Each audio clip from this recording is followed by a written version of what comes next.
Hello, night driving associates. We wanted to do a quick video on how to access the turn-by-turn navigation on your new Zoner tablet. We start by opening KT Mobile. Log in to KT Mobile on the new tablet. Open the load card that you currently want to be routed to.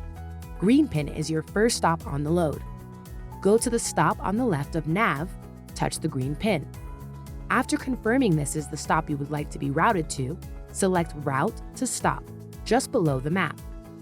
Select the desired route settings and enter the dimensions of your truck.